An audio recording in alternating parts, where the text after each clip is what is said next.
अंतिम तीर्थेश भगवान वर्धमान स्वामी के शासन में हम सभी विराजते।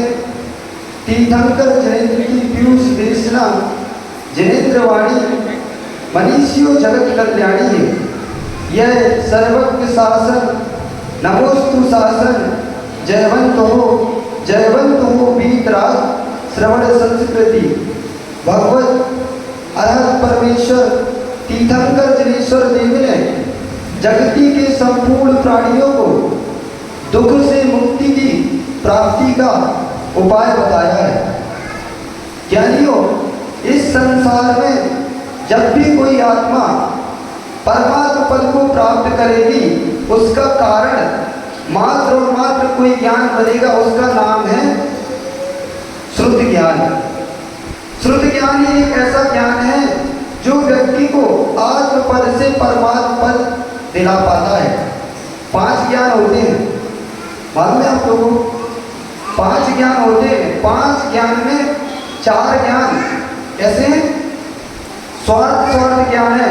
एकमात्र श्रुत ज्ञान ही स्वार्थ परार्थ रूप ज्ञान है। अर्थात श्रुत के माध्यम से ही व्यक्ति केवल ज्ञान क्यों प्रकट कर पाता है। श्रुत ज्ञान का जब तक जीव आलंबन नहीं लेगा, तब तक जीव केवल को प्रकट नहीं कर सकता। श्रुत ज्ञान अर्थ, श्रुत ज्ञान भगवान जो वाणी प्रदान करते हैं वो केवल ज्ञान से प्रकट करते हैं, पर जब वो वाणी खिल जाती है तो वो किस रूप में आ जाती है? श्रुत ज्ञान के रूप में आ जाती है। आप खुद चिंतन करो, आज आपके पास यदि जिनवाणी नहीं होती तो आप धर्म में लगे होते कि नहीं लगे होते? बताओ कुछ भैया। जिनवाणी नहीं होती तो अपना क्या होता?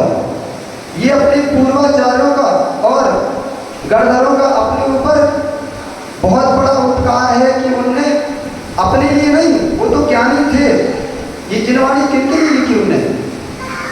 अपने लिए। उनको आगामी आने वाले जीवों पर करुणा भाव था कि आने वाली भविष्य के लोग कैसे धर्म ज्ञान में लगे रहेंगे, उसके लिए उन्होंने क्या लिखा? जिनवाणी का वाचन किया और जानवाणी को श्रवण करके उन्होंने हमारे लिए ग्रंथों का लेखन किया था। यदि ग्रंथ नहीं होते तो व्यक्ति जिनवाणी का श्रवण किए बिना आज तक कोई जीव केवल ज्ञान को प्राप्त नहीं कर पाया। पर यदि हमें दुख से मुक्ति चाहिए, एक बात याद हमेशा रखना कि संसार में ना कोई व्यक्ति ज्ञानी है ना कोई व्यक्ति अज्ञानी है। आप लोग ज्ञानी हो कि अज्ञानी? अज्ञानी? ज्ञानी हो कि अज्ञानी?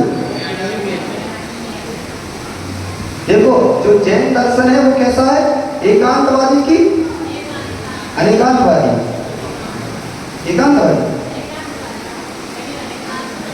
एकांतवादी तो हमेशा मिथ्या दृष्टि होता है, जो अनेकांत को मानता है वही सम्यक दृष्टि होता है। एक छोटे से माध्यम से आपको आज समझ में आ जाएगा कि एकांत और अनेकांत क्या होता है। पीयूष भैया आपसे पूछते हैं, आप कौन हो? आप पिता हो, आप भाई हो, आप पति हो, कौन हो आप? क्या हो? मनुष्य? भाई नहीं हो? सब हो ना? एकांत से यदि आपने कह दिया कि मैं भाई ही हूं तो आपके सारे रिश्ते खत्म हो जाएंगे। लेकिन आप एकांत से भाई हो, लेकिन अनेकांत से देखोगे तो पति की पत्नी की अपेक्षा पति हो, बहन की अपेक्षा भाई हो, पिता की अपेक्षा उसके बेटे हो, अपने बेटे की अपेक्षा पिता हो। लेकिन आप कौन हो? आप तो जो हो सो हो, जो है सो है। आप तो मात्र एक जीव द्रव्य ही हो। ये अनेकांत दृष्टि बता रही है कि आप किसी के रिश्ते से कुछ हो, किसी के रिश्ते से कुछ हो, यही अनेकांत है। एकांत से आपने कह दिया कि मैं सिर्फ तो पति ही हूँ, तो फिर आपका जो बाकी रिश्ते को खत्म हो जाएंगे। अर्थात वस्तु तत्व का निर्णय कभी भी एकांत से नहीं होता, हमेशा अनेकांत से होता है। एक व्यक्ति दूसरे मंजिल पर खड़ा हुआ था और आप नीचे से पहुंचे, आपको उसको बुलाना था, तो कोई आपको मिला, आपने पूछा भैया वो व्यक्ति कहाँ है? उसने कहा ऊपर है। आपको पता नहीं था वो दूसरी मंजिल में, और आप चले गए तीसरी मंजिल। वहां किसी व्यक्ति से आपने पूछा कि वो व्यक्ति कहाँ है, तो वो क्या कहेगा? वो व्यक्ति नीचे है। लेकिन वो व्यक्ति कहाँ है? वो तो जहां है वही है। दृष्टियां लगाते हैं तो अनेकांत बनता है। नीचे वाला व्यक्ति कहेगा ऊपर है, ऊपर वाला व्यक्ति कहेगा नीचे है। वस्तु तो जो है सो है। वस्तु में ना राग है ना द्वेष है, ना वो अच्छी है ना बुरी है। इसी प्रकार हम कह रहे हैं इस संसार में ना कोई व्यक्ति ज्ञानी है ना कोई व्यक्ति अज्ञानी है। अब आप बताओ, आप ज्ञानी हो कि अज्ञानी हो? जो है सो हर जगह नहीं लगता। ज्ञानी अज्ञानी एक निर्णय तो करना पड़ेगा, ज्ञानी हो कि अज्ञानी। देखो, दुख से बचने का ये बहुत बड़ा उपाय आपको बता रहे हैं। इस चीज को आज आपने समझ लिया तो जीवन में कभी दुख नहीं होगा आपको। आप ज्ञानी हो कि अज्ञानी? उपयोग लक्षण की दृष्टि से देखोगे तो निगोदिया से लेकर सिद्ध भगवान तक प्रत्येक जीव ज्ञानी है, क्योंकि आत्मा का स्वभाव ही क्या है? आत्मा का स्वभाव क्या है? आत्मा का स्वभाव ही है ज्ञान और दर्शन, अर्थात जानना और देखना। जानने और देखने में कभी भी बंध नहीं होता है। यदि आपको जानने देखने में कर्म का बंध होता है तो केवली भगवान भी जान रहा है और देख रहा है, उसको बंद नहीं हो रहा। और आप जान रहे हो, देख रहे हो, लेकिन आपको बंद हो रहा है। क्यों? केवली भगवान भी जान रहा, देख रहा, उसको बंद नहीं हो रहा। आप जान रहे हो, देख रहे हो, तो आपको बंद हो रहा है। तो बंद का कारण क्या है? जान। इस चीज से निर्णय हो रहा है कि जानना देखना बंद का कारण नहीं है। यदि आपने कह दिया कि जानने और देखने से बंद हो गई तो केवली भगवान को भी होगा, तो उनको नहीं हो रहा, आपको हो रहा। क्यों? क्यों हो रहा? क्योंकि आप जो जान रहे हो, देख रहे हो, उसमें राग मिश्रित है। राग से जान रहे हो, राग से देख रहे हो, इसलिए बंद हो रहा है। वैराग्य से मात्र जानो और देखो तो वस्तु में बंद कभी होता ही नहीं। देखने में बंद नहीं है, बंद किसमें है? घूरने में, ताकने में बंद है। आपने किसी वस्तु को सहज एक बार देख लिया, उसमें आपको कोई बंद नहीं होगा। लेकिन आपने पलट के देखा, कोई बहुत सुंदर वस्तु पड़ी हुई थी, आपने दोबारा उसको देखा, दोबारा देखेगा कौन? इसका मतलब है कि आपको उस व्यक्ति से, उस वस्तु से राग हो चुका है, इसीलिए उसको आपने पलट कर देखा है। बैरागी जीव कैसा होता, नजर गई, देखा, देखते हुए भी अब दोबारा नहीं देखता, उससे आगे बढ़ जाता है। घूरना और ताकना पाप है, जानना और देखना पाप नहीं है।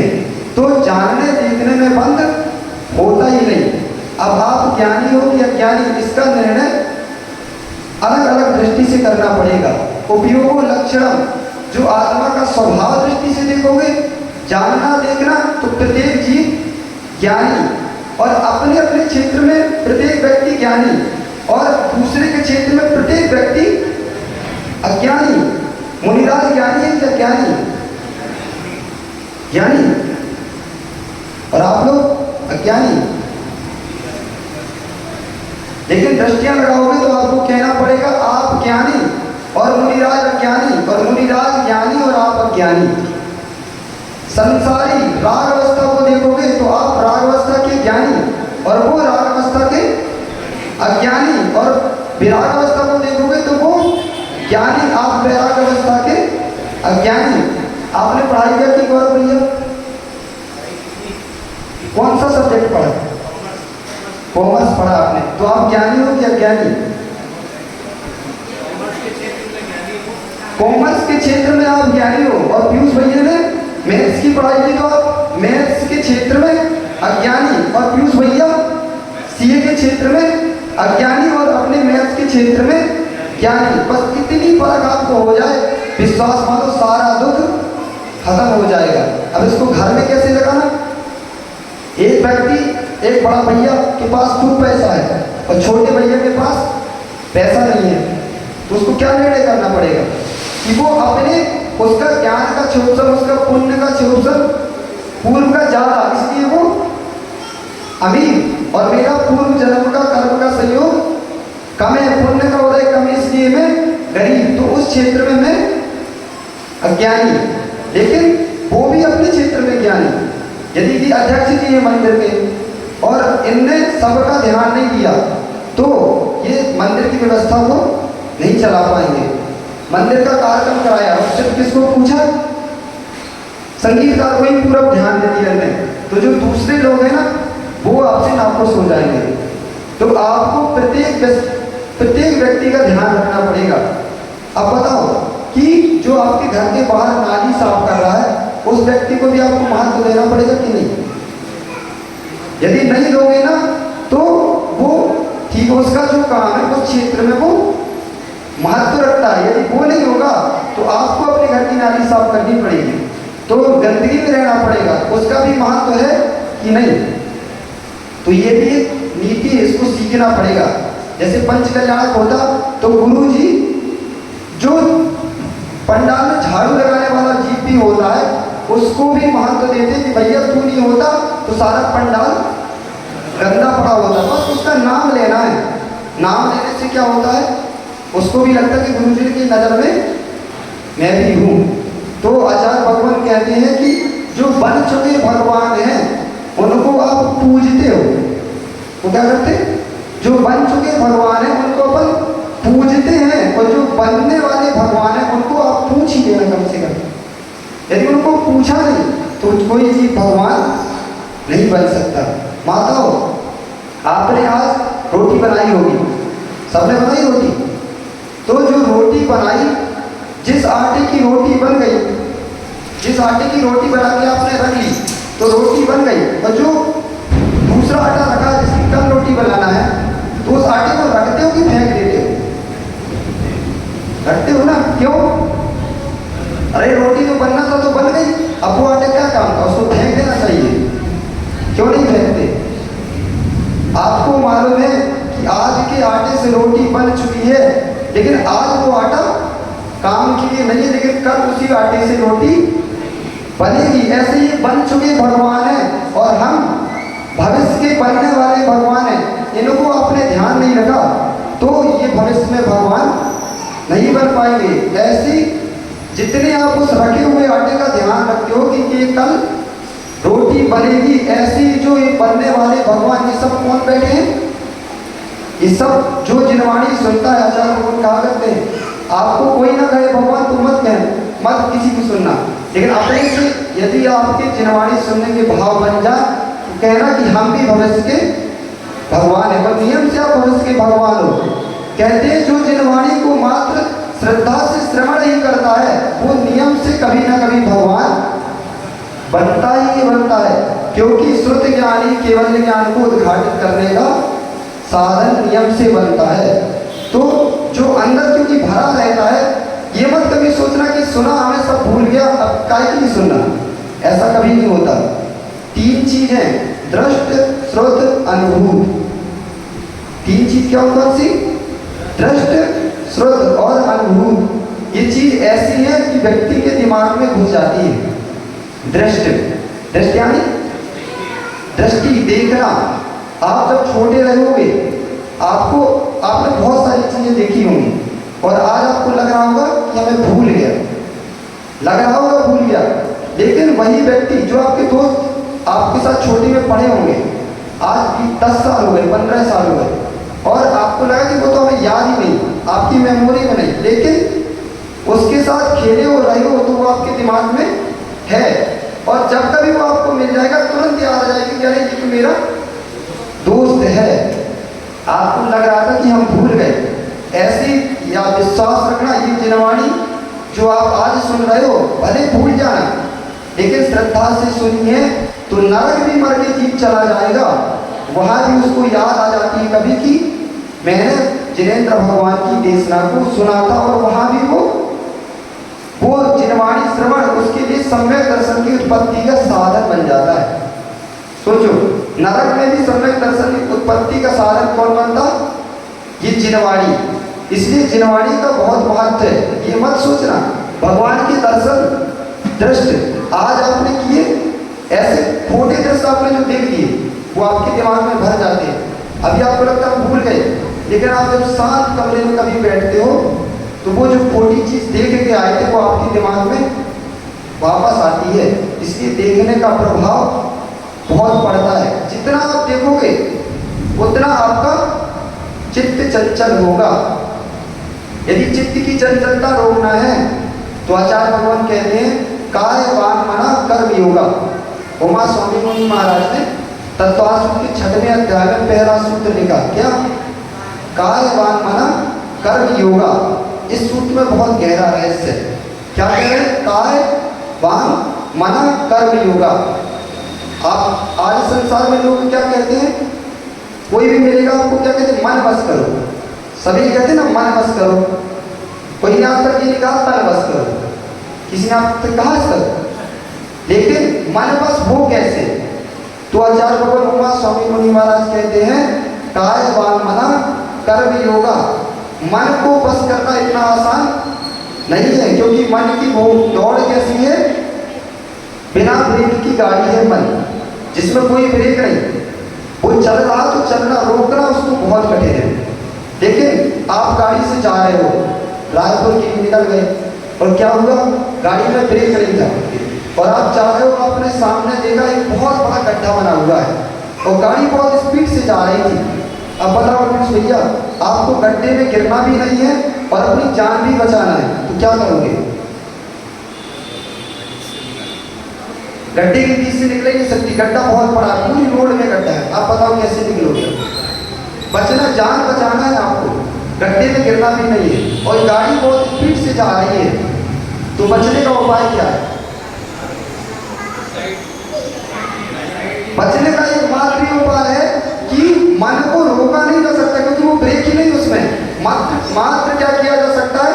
जो सीधे जा रहा था उसको डाइवर्ट करके अपन को दूसरी रास्ता से जाना है। यदि दूसरी रास्ते गए तो गड्ढे में गिर जाओगे। ऐसी मन की आदत है, जिस मन कभी रुकेगा नहीं। लेकिन हमें अपनी आत्मरक्षा करना है, तो जो मन विषय कसायों में भाग रहा है उस मन को देव साज गुरु के ऊपर डाइवर्ट कर देना है, बस इतना होगा। लेकिन आप उसको रोक नहीं सकते। तो मन की आदत है, तो मन बस करना है। मन बस करना बहुत कठिन है। तो पहले आचार्य भगवान कहते हैं काय को बस कर लो। काय कैसे बस करना?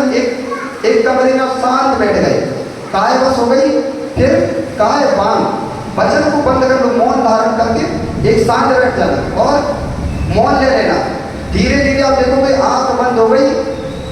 काय बस हो गई, वचन बस हो गया, तो धीरे धीरे मन बस होगा। लेकिन काय को बस नहीं करोगे, वचन को बस नहीं करोगे, तो मन को बस करना बहुत कठिन होगा। देख लेना आपको घर में कभी शांत अचानक से तो कहा करते कि रात को आप 12 बजे बैठ जाओ, कमरे की सारी लाइट बंद कर देना और शांत मन से बैठ जाना, शरीर को निचेष्ट करके बैठ जाना और आंख बंद कर लेना और मौन ले लेना। देखना आपका मन कहीं भाग नहीं पाएगा। भागेगा बहुत कम भागेगा, लेकिन जो पहले भाग रहा था, ऐसे बैठो आप 10 जगह आप घुमाओगे तो मन भी उसके साथ घूमेगा। इसलिए कर्म बंद जो हो रहा है, राग दृष्टि से व्यक्ति निहार रहा है, इसलिए उसको बंद हो रहा है। तो दृष्ट श्रुत सुना, अरे ऐसा होता है कि आपने जो चीज सुन ली, सुनने का तो इतना बड़ा प्रभाव पड़ता है कि जो आपने वस्तु छोटे में सुनी थी, शत्रु ने कोई आपसे बहुत बुरी बात बोल दी थी, आप बूढ़े भी हो जाओगे तो भी वो बात आपको याद रहती है कि इस व्यक्ति ने मुझसे ऐसा कहा था। कहते हैं कि शरीर का घाव भरने में देर नहीं लगती, लेकिन वाणी का घाव इतना कठोर होता है कि उसको भरने में बहुत समय लगता है, बहुत समय। एक बार क्या हुआ, एक जंगल में शेर रहता था और एक लकड़हारा वहाँ लकड़ी लेने के लिए गया। उसका लकड़ी का गड्ढा इतना बड़ा हो गया कि वो उसको उठा नहीं पा रहा था। तो शेर ने उसको देखा कि ये व्यक्ति उस लकड़ी को नहीं उठा पा रहा, उसको उस पर दया आ गई। उसने कहा, वो पहुंच गया, दयालु था बेचारा, उसने कहा कि तुम मेरे पीठ पे इसको रख दो, मैं तुम्हें घर तक छोड़ देता हूँ। ठीक है, उसने उस व्यक्ति ने शेर की पीठ पर उस गड्ढे को रख दिया और उसको अपने घर तक ले गया। घर में आया, उसने लकड़ी उतारी, उसके वापस चला गया। अब ऐसे रोज करने लगा वो। 2-3-4 दिन हुआ कि वो रोज जाता, लकड़ी का गड्ढा बनाता और शेर बेचारा रोज उस पर दया कर देता, रोज वहां तक घर तक छोड़ देता। कुछ दिन बाद वो व्यक्ति बहुत अमीर हो गया, उसका बहुत बड़ा घर बन गया। कहते हैं ना कि उसकी नगर में चर्चा होने लगी कि अरे यार, इसके घर में तो कुछ नहीं था, इतनी बंदी इतना अमीर कैसे हो गया। तो लोग उल्टी सीधी बातें करने लगे, क्योंकि ऐसा होता ना, जैसे कोई अमीर व्यक्ति का बेटा चला जमाए तो कहते हैं कि क्या है, उसको शौक चढ़ा हुआ है, और गरीब व्यक्ति का बेटा चला जमाए तो कहते हैं कि उसके घर में खाने के लिए होगा, इसलिए चना भाग रहा है।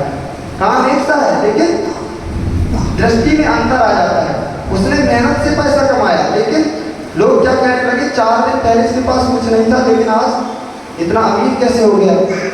एक दिन क्या हुआ, शेर गट्ठा लेकर वापस आया और उसके दोस्त ने पूछा कि भैया, तुम इतनी जल्दी इतने अमीर कैसे हो गए। उसने कहा, तुम पागल हो, तुम्हें पता नहीं है, मुझे जंगल में एक ऐसा गधा मिल गया कि रोज मेरी लकड़ी को वहां से लाके क्या करता है, घर तक छोड़ देता है। ये बात, ये शब्द उस शेर के कान में पड़ गए, और जब वो वापस गया, उसको रात भर नींद नहीं आई। दूसरे दिन वो आया जब व्यक्ति, तो शेर ने उससे क्या कहा कि इस कुल्हाड़ी को लो, तुरंत मेरे पैर में इस कुल्हाड़ी को मार दो। उसने कहा कि मैं नहीं मारूंगा। उसने कहा, मारो नहीं तो मैं तुम्हें खा जाऊंगा। अब डर के मारे उसने उस कुल्हाड़ी को शेर के पैर में मार दिया, और उसने कहा कि जाओ और 10 दिन बाद वापस इसी स्थान पर नियम से मिलना, नहीं तो मैंने तुम्हारा घर देखा हुआ है, तुम्हें यही मिलना है 10 दिन बाद। ठीक है, वो चला गया। 10 दिन गुजरे तो जानवरों के ऐसा होता, आपने देखा होगा, अपने घाव को चाट चाट के वो अपना सही कर लेते। 10 दिन बाद जब वो लकड़हारा आया तो शेर का सारा घाव मिट चुका था। उसने कहा उस लकड़हारे से कि देखो, 10 दिन पहले तुमने मुझे कुल्हाड़ी मारी थी, वो घाव है क्या। उसने कहा नहीं है। लेकिन उसने कहा कि तुमने जो मुझे, मैं शेर हूँ, मैंने तुम्हारी मदद की, लेकिन तुमने मुझे अपने दोस्त से क्या कहा था, गधा कहा था। उसका जो, उसकी जो चोट है वो मेरे हृदय में आज भी लगी हुई है और पता नहीं कब तक रहेगी। इसलिए कहा, आपसे कह रहे हैं कि वाणी को बोलते समय संयम जरूर रखना। पता नहीं आपका कौन सा शब्द किसके हृदय में लग जाए और जीवन भर वो आपसे पैर बांध कर बैठ जाए। तो श्रुत दृष्ट श्रुत का बहुत बड़ा प्रभाव पड़ता है। यदि आप अभी यहाँ भगवान जगन्नाथ की देशना को सुन रहे हो तो भावों की दशा अच्छी चल रही है, और वही अभी जाके आप ताकि में पिक्चर देख रहे होते, खोटे शब्द सुन रहे होते तो भावों की दशा इससे विपरीत होती। ये होता निमित्त का दृष्ट श्रुत अनुभूति। हर चीज की अनुभूति नहीं लेना, जो अनुभूति आप ले लेते हो वो भविष्य में आपके कभी दोबारा वापस याददाश्त में आती ही आती है। इसलिए दृष्ट श्रुत अनुभूति, यदि कर्म बंध से बचना है तो इन तीन चीजों का आपको हमेशा ध्यान रखना पड़ेगा। तो हमने कहा ना इस संसार में कोई जीव ज्ञानी है किसी की अपेक्षा से, सब जीव ज्ञानी है और सब जीव अज्ञानी है। तो जो जीव के अंदर भरा होता है वो ही बाहर निकलता है। आज आप सुन रहे हो, आपको पता नहीं चल रहा कि आप ज्ञानी बन रहे हो, यहाँ बैठे हो, लेकिन आप घर जाओगे ना तो जो जिनवाड़ी नहीं सुन रहे उनको आप जो आज का पूरा प्रवचन बता दोगे तो आप ज्ञानी हो गए कि नहीं। तो जो अंदर भरा होता है वही बाहर निकलता है। कहते हैं कि शब्द भावों की अभिव्यक्ति का साधन है। शब्द आपके बताते हैं कि आपके अंदर क्या चल रहा है। कोई क्रोधी होगा तो उसके भाषा में गाली निकलेगी, किसी को मार का साय बढ़ रही होगी तो अपनी प्रशंसा बताने में उसके शब्द निकलेंगे। मायाचारी होगी तो अंदर कुछ भरा होगा और बाहर कुछ बताएगा, क्योंकि कहते हैं कि जो अंदर होता है वही बाहर निकलता है। गंगा सागर जानते हो आप? गंगा सागर क्या होता है? गंगा सागर, गंगा सागर नहीं जानते? पहले शादियों में जो जल परोसने के लिए गंगा सागर आता था, उसमें पानी भर दिया जाता था, उस केटली से सबको पानी परोसा जाता था, उसको कहते थे गंगा सागर। हाँ, दादाजी लोगों ने देखा होगा, केटली जैसा वो रहता था, उसमें एक ऐसा नुकीला जैसा वो रहता था, उससे पानी परोसा जाता था। तो हम भैया आपसे पूछते गंगा सागर से क्या निकलता है? गंगा सागर से क्या निकलता? देखो आप अध्यक्ष जी हो, अध्यक्ष जी कह रहे हैं कि गंगा सागर से जल निकलता है। बताओ सबने भैया गंगा सागर से क्या निकलता है? जल। और सोचते हुए गौरव भैया देखो, अध्यक्ष जी कह रहे हैं कि जल निकलेगा, सबने भैया कह रहे हैं जल निकलेगा। आप लोग बताओ माता, गंगा सागर से क्या निकलता है? हाँ, गंगा सागर से कुछ नहीं निकलता। आपने कह दिया गंगा सागर से जल निकलता है, तो जल भरोगे तो जल निकलेगा, और चाय भरोगे तो चाय नहीं निकलेगी, दूध भरोगे तो दूध नहीं निकलेगा। इसलिए उत्तर देते समय सोचना चाहिए, गंगा सागर से कुछ नहीं निकलता, उसमें तो कुछ है ही नहीं। जो भरोगे वो निकलेगा, दूध भरोगे दूध निकलेगा, चाय भरोगे चाय निकलेगी, जूस भरोगे जूस निकलेगा, पानी भरोगे तो पानी निकलेगा, पानी ही निकलेगा। ऐसा ही जो आप अपने कड़ अंजलि से अंदर भरोगे, आपके मुख द्वार से वही निकलेगा। खोटे शब्द भरोगे तो खोटी बातें निकलेगी, और अच्छी बातें भरोगे तो नियम से अच्छी बातें ही निकलेंगी। इसलिए अच्छा बनना है तो जीवन में अच्छी बातें सुनना पड़ेगा। आचार्य जी कहा करते हैं कि अच्छा वक्ता बनना है तो अच्छा श्रोता बने बिना आज तक कोई अच्छा वक्ता नहीं बनना। आप चाहते हो मैं अच्छा वक्ता बन जाऊं, 2 घंटे 1 नंबर प्रवचन करूं, तो आपको 10 घंटे सुनना पड़ेगा। जब 10 घंटे सुनोगे तब कहीं 1 घंटे सुना पाओगे। हम लोग को गुरु जी 1 दिन में कम से कम 5 घंटे सुनाते हैं, 2 घंटा प्रवचन और 2 घंटा कम से कम क्लास। नियम से रोज 5 घंटे सुनते हैं, तब वो निकल क्या रहा है? जो गुरु जी ने हम लोगों को सिखाया वही निकल रहा है। तो अच्छे बनना है तो अच्छा ही श्रवण करना पड़ेगा और अच्छा ही जीवन जीना पड़ेगा। लेकिन अच्छा 2 तरीके से बनता है जी। एक अच्छा बन के अच्छा बनता है, और एक क्या होता है बुरे लोगों की संगति में अच्छा बन जाता है। कैसा? एक व्यक्ति था, उसका पिता बहुत खराब था, वो लोगों को गाली देना मारना पीटना पूरे नगर में बदनाम था। पूरे नगर में उसकी बदनामी थी कि ये बहुत खराब व्यक्ति है। लेकिन एक समय ऐसा आया कि अचानक उसकी मृत्यु हो गई, मर गया बेचारा। अब उसके लड़कों ने सोचा कि अब मरने के बाद तो सब अच्छा कहते हैं, लेकिन उसके लड़कों ने सोचा कि मेरे पिताजी तो अच्छे थे नहीं, लेकिन हमें उनको क्या करना है, लोग कहें तो कि भैया तुम्हारा पिता अच्छा था, तो कैसे कहेंगे अच्छा, अच्छा तो था नहीं वो, तो कैसे कहेंगे अच्छा था। तो पिताजी लोगों को सिर्फ क्या करते थे, जो उसकी गली से करते थे गाली देते थे सबको, तो सबको ये कहना बुरा था। तो उनके बच्चों ने क्या किया कि जो भी उनकी गली से निकले वो उनको गाली भी दिया और डंडा भी मारे सबको। तो लोग क्या कहने लगे कि भैया तेरे से अच्छा तो तेरा पिता था, मतलब एक उससे ज़्यादा बुरे बन जाओ तो लोग तुम्हें अच्छा कहने लगेंगे, या फिर अच्छी बन जाओ तो लोग तुम्हें अच्छा कहते हैं। तो अब निर्णय हमें करना है, बुरे लोगों के बीच में रहोगे तो थोड़ी सी आपके अंदर अच्छी आई होगी तो लोग तुम्हें अच्छा कहते रहेंगे। कहते ना अंधों में काना राजा बन जाता है। तो वैसा राजा बनना है कि वास्तविक राजा बनना है। वास्तविक राजा बनना है तो अंधों के बीच में रहने से निर्णय मत करना कि हम राजा बन गए। अंधों के बीच में ही तुम राजा हो। रियल राजा तो तब बनोगे जब तुम सारी समाज के बीच में राजा कहलाओगे, तो राजा कहलाओगे। तो आज धर्म है कायदा उत्तम आर्जव धर्म। हम दो धर्म के बारे में जान चुके, कौन सा, उत्तम क्षमा और उत्तम मार्दव। पहले दिन अभाव कराया क्रोध कसाय का, आज कल कराया मान कसाय का, आज कौन सी कसाई गई, मायाचारी। मायाचारी का जहाँ अभाव है वहाँ उत्तम आर्जव धर्म होता है, और जहाँ उत्तम आर्जव धर्म होता है वहाँ मायाचारी नहीं होती। लेकिन सबसे खोटी कसाई है तो कौन सी है, मायाचारी है।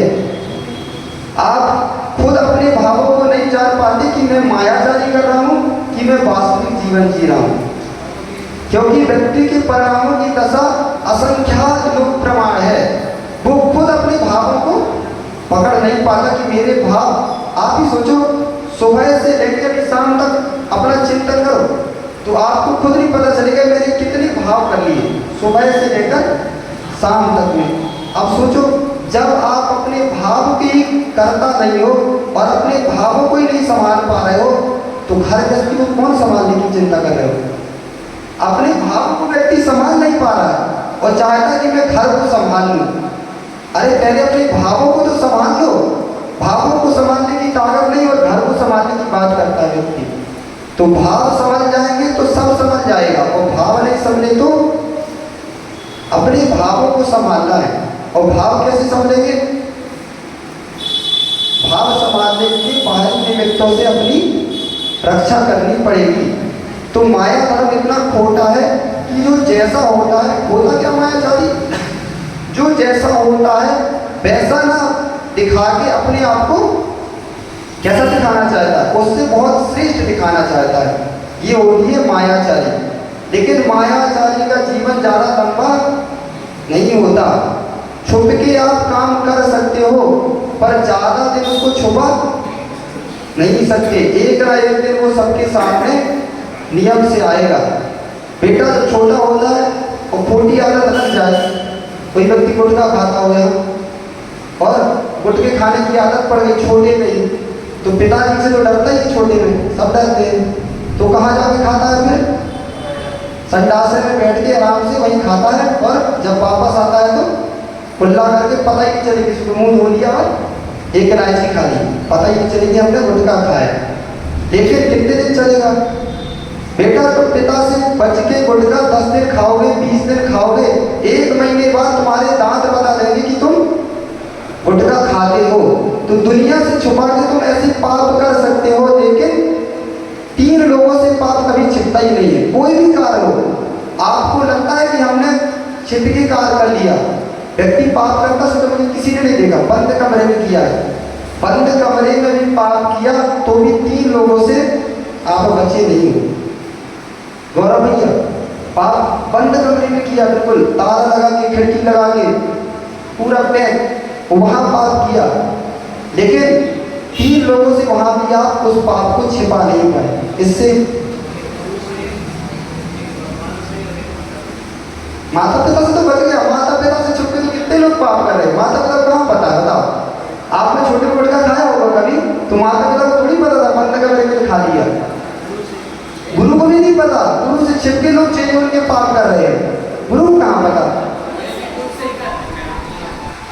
तीन लोगों से छिपा नहीं है आपका पाप। कौन है वो तीन लोग? कौन है? चाहे जहां संसार में पाप कर लो, लेकिन तीन लोगों से छिपा नहीं सकते। कौन है वो तीन? वो तीन है, एक स्वयं, एक स्वयंभू और एक कर्म सिद्धांत।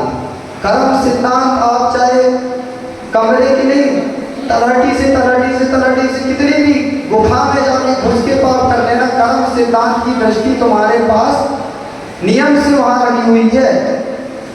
कर्म सिद्धांत की दृष्टि प्रत्येक समय तुम्हारे पर लगी हुई है, और केवली भगवान के ज्ञान में तुम 24 घंटे झलक रहे हो, और स्वयं तो पर जाने ना जाने, आपको पता नहीं छोटे से लेकर आज तक मैंने क्या क्या किया है, भले किसी को नहीं पता, लेकिन आपको तो पता है। सबको अपने अपने कर्म पता है, लेकिन कहते हैं कि भावों की दशा इतनी खोटी है इस संसारी जीव की कि यदि अपने भावों की दशा एक बेटा अपने माँ बाप से बता दे तो माँ बाप उसको अपना बेटा कहना बंद कर देंगे, और माँ बाप अपने भावों की दशा अपने बेटे से बता दे तो बेटा उनको माँ बाप कहना बंद कर देगा। ये निर्णय करो आप, ये सत्य है कि असत्य?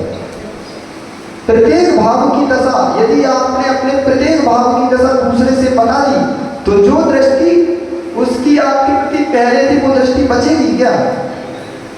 कभी नहीं बचेगी। इसलिए कहते हैं कि मायाचारी का धर्म स्वीकार नहीं करना, तो जैसे अंदर हो वैसे बाहर जियोगे तो आप सबको अपनी दशा बता सकते हो, लेकिन भावों की दशा भिन्न है और बाहर की दशा भिन्न है।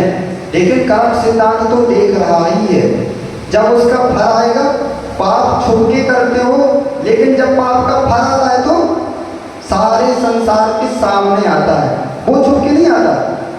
ऐसा है कि एक किसान क्या कर रहा था, अपनी फसल बो रहा था और मुट्ठी में अनाज लिए हुए था, और गौरव भैया निकले, उसने पूछा, भैया आपने पूछा कि क्या बोल रहे हो?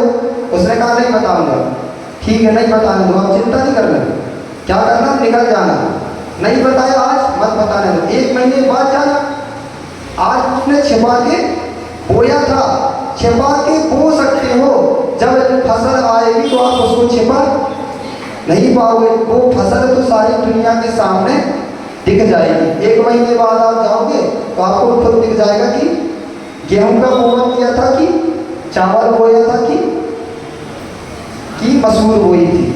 ऐसे ही कर्म करते समय मत देखो जीव को, जो कर रहा छिपके कर रहा करने दो, फल आएगा जब सारे संसार के सामने। आचार्य श्री शब्द कहा करते हैं कि व्यक्ति पाप छिपके करता है, लेकिन पाप का उदय जब आता है तो मगरे पे खड़े होकर रोता है। मगरे अर्थात छत का जो पार्जा होता है ना, उसको मगरे कहते हैं। मतलब पूरी दुनिया उसको देखती है कि ये पापी जीव था, इसने पाप किया था। पाप छिपके किया जा सकता है, लेकिन फल सबके सामने ही आता है।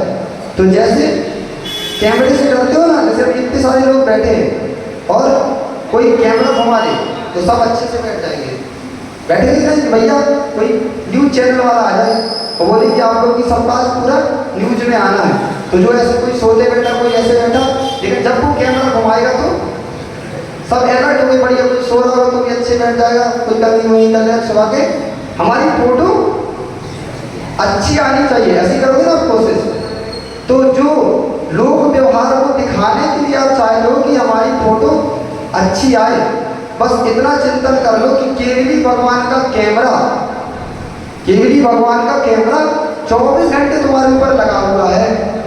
जैसे उस कैमरे के सामने सजा होकर बैठते हो, ऐसे ही आप केवली भगवान के कैमरे के सामने सजा होकर बैठोगे तो कर्म का बंध होगा ही क्यों।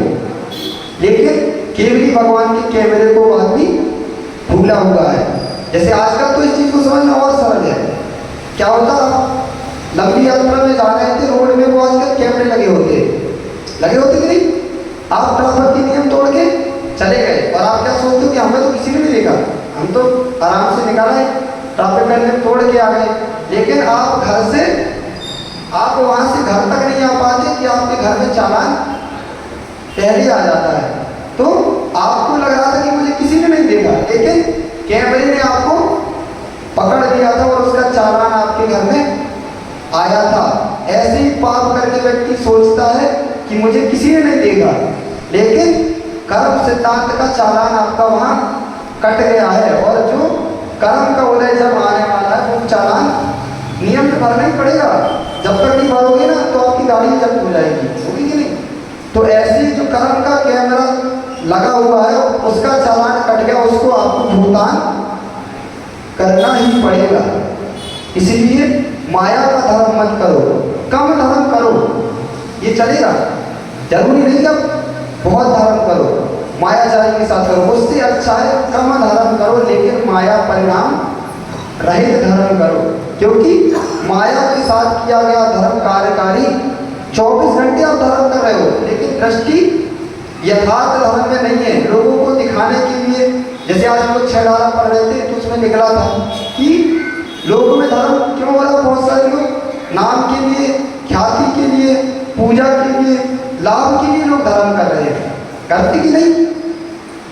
जब तक दृष्टि कर्म क्षय की नहीं होगी, कोई भी तपस्या करते रहो, वो तपस्या आत्म कल्याण की कार्यकारी नहीं होगी। जैसे उपास कर रहे 10 लोग, 10 दिन के लोग, दृष्टि क्या है कि शरीर बहुत मोटा हो गया है, बहुत मोटा हो गया, खाते खाते सारा 10 दिन उपवास कर लो तो शरीर बैलेंस हो जाएगा। तो कहने के लिए दुनिया आपकी प्रशंसा करेगी, भैया वो जी बड़ा धर्मात्मा है, 10 उपवास कर रहा है, लेकिन वो 10 जो उपवास कर रहा है वो काहे के लिए कर रहा है? उसको धर्म से कोई मतलब ही नहीं, ना कर्म क्षय से कोई मतलब है। क्यों कर रहा? शरीर बहुत मोटा हो गया, थोड़ा पतला हो जाओ। तो दृष्टि जब तक कर्म क्षय की नहीं है तब तक धर्म करना यथार्थ धर्म नहीं है। तो ऐसा धर्म करो कि जो आपको भी कल्याणकारी हो और उससे पर का भी कल्याण हो जाए। ऐसा धर्म मत करना कि वो तुम्हें भी हानि पहुंचाए और पर को भी हानिकारक हो जाए। क्योंकि पापी कभी धर्म को बदनाम नहीं करता, विश्वास रखना आप। धर्म को बदनाम कौन करता है? धर्म को पापी बदनाम नहीं करता, धर्म को धार्मिक व्यक्ति बदनाम करता है। सही है ना? पापी बदनाम करता है कि धार्मिक? जो धर्मात्मा है वो धर्म को बदनाम कर रहा है कि पापी धर्मात्मा? पापी धर्म को बदनाम कर रहा है। धर्मात्मा कैसे? और पापी नहीं करता।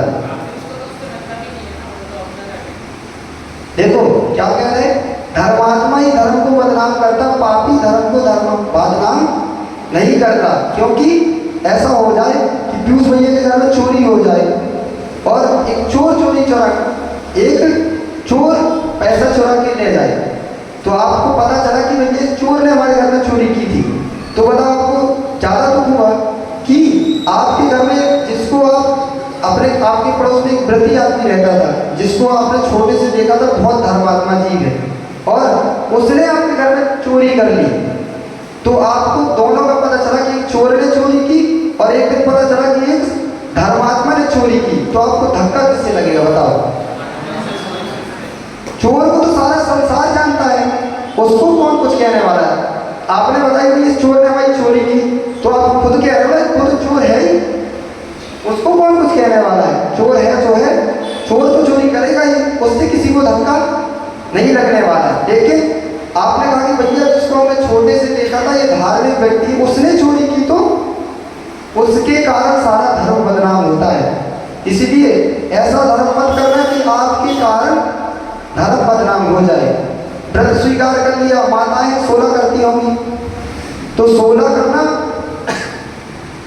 समता हो तो करना, समता नहीं हो ना तो 16 करने वाले को उनके घर वाले गाली देते हैं। फिर कहते हैं कि अरे पता चला कि बच्चे ने आके छोड़ा, क्या छू लिया कि मम्मी तो आग बबूला हो, उसको 4 साटे मारेगी, अब इस धोती को धोएगा कौन? तो उससे अच्छा था वो सोचेगा काहे की 16 करती हो फालतू का, शांति से ऐसे ही खा लेती तो टेंशन नहीं होता, ना मारना पड़ता, ना इतना क्रोध आता। तो ये धर्म आपके कारण धर्म बदनाम हो गया। इसलिए ऐसा धर्म नहीं करना। शांति से छू लिया था ना, तो समता तो तब कहलाती जब उसको आप कुछ नहीं कहते, समझाते प्रेम से कि बेटा ये शुद्धि का भोजन होता, अब तुम अशुद्धि में हो तो छूना नहीं, और जाके शांति से दूसरी धोती पहनते तब तो आप धर्मात्मा हो। और छू क्या लिया उसने कि आप तो 16 से 17 में आ गए, 16 से 17 में आकर उसने आपको पीट दिया और इतनी कसाई कर ली। तो जो धर्म का फल मिलने वाला था वो कसाई से भी नीचे हो गया। तो ऐसा धर्म कार्य का ये क्या फिर? तो ऐसा धर्म नहीं करना कि आपके कारण पर्सनली। लेकिन लोग कहने लगेंगे जो व्रती लोग होते हैं ना ये बहुत क्रोधी होते हैं, ऐसे आप लोगों ने सुना होगा। कहते हैं लोग बहुत सारे कि जो व्रती होते हैं ना कुछ संयम से रहते हैं वो बहुत क्रोधी हो जाते हैं। लेकिन कुछ लोग होते हैं ऐसे सर्वथा मत कह देना, सर्वथा आप कह दोगे तो कोई व्रती और संयमी नहीं कहलाएगा जो करते हैं पर्सनली। लेकिन इसीलिए कह रहे हैं आपके कारण धर्म बदनाम ना हो, इसलिए ऐसा कार्य मत करना कि तुम्हारे कारण धर्म बदनाम हो जाए। और यदि अधर्म के कार्य करना ही है तो धर्म का भेष फिर मत बनाना।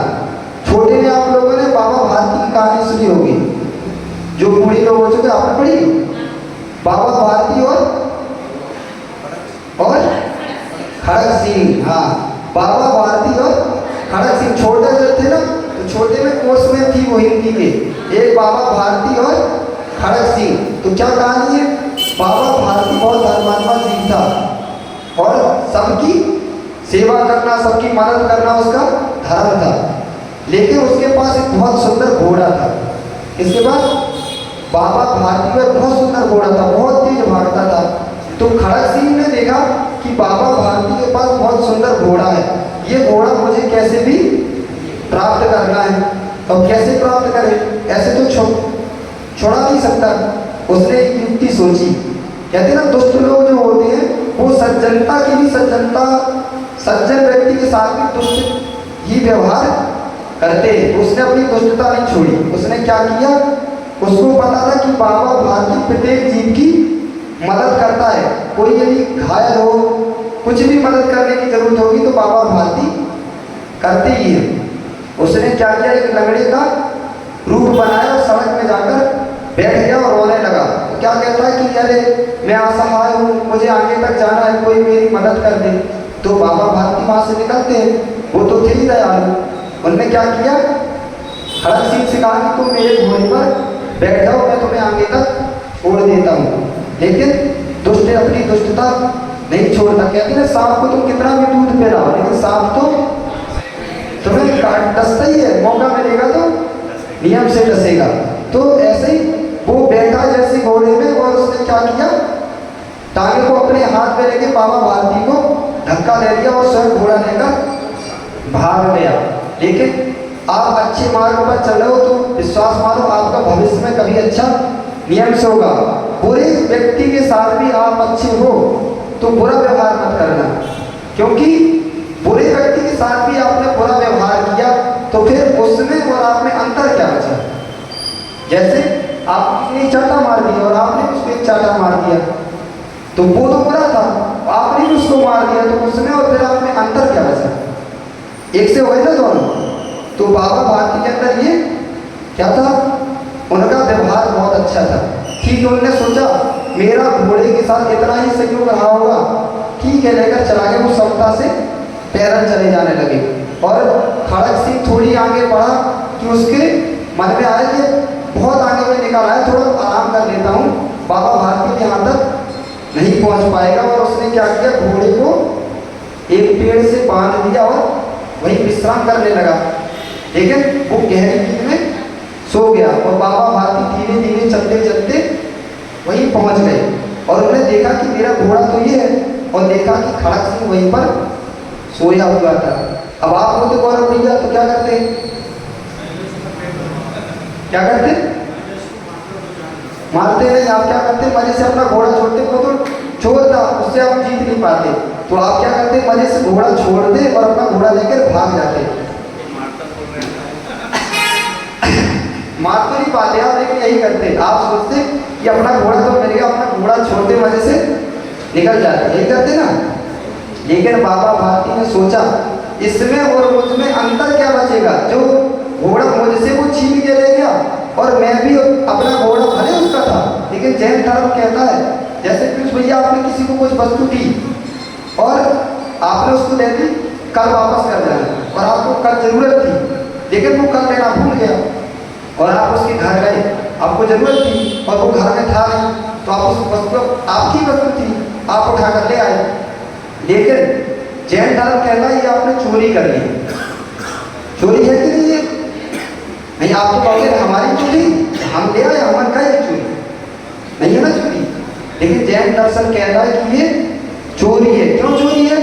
क्योंकि आप उसको बिना बताए अपनी वस्तु ले आए। जब वो आएगा उसके मन में तो था कि मुझे वो वस्तु देने जाना है, और जब वो देखेगा वो वस्तु नहीं रखी तो उसके परिणाम खराब होंगे कि नहीं होंगे।